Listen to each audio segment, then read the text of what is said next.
Okay, we are out to our audience again. Michelle, I know that you've been wanting to ask Sharon a question. What would you like to ask her? Hi, yes, thank you. I'm going to be updating my kitchen, and I'd like to update it into some cooler tones than what it is now. Hopefully you can help me with that.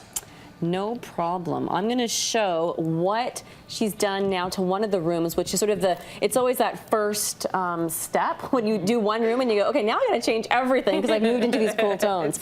So I love it. It's very nice, very silvery and very light. So she's just gotten rid of a lot of the darker wood tones. So I would sort of go from that. And one of the things I had mentioned was if you look in the kitchen, which is great, it's a great space, a lot of wood. The tile is like a terracotta tile that goes throughout the whole house. So she doesn't want to do a full gut, so you got to keep something.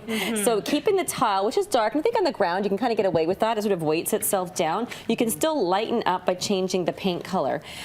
Going through the hallway as well, you know what, I will quickly show the hallway when you come in, except it's sideways, but if you when you walk in, you see the stairs. So one of the things I was thinking is just change that runner to even a darker gray. Like I think you can lighten everything else up, but change the carpet to a darker gray. Yeah. I did that recently. It hides lots of dirt too, which is a really good tip.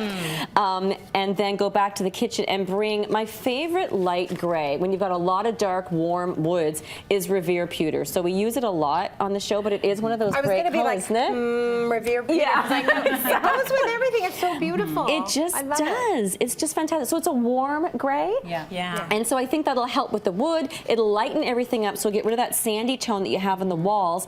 And then I suggested painting the cabinets, but what she wants to try and do is keep her investment into a new countertop and backsplash. So going lighter with those pieces, I would say get samples, bring them home, look at them first, and then go, you know what, maybe I really do need to paint my cabinets, or maybe I can get down another couple of years before I make that next change. Because I think lightening up the cabinets, even like a gray, it doesn't have to be white, will really change that space. Sometimes it depends on how long you're going to live there. If this is a forever house and you don't like the wood, then, you know, by all means, you've got to paint it. If you're going to be there a year, then it may not be worth the time and expense to paint those cupboards. Yeah, but it'll make a huge difference for sure. And I love the wallpaper, Michelle. Good really wallpaper. nice. That's really lovely.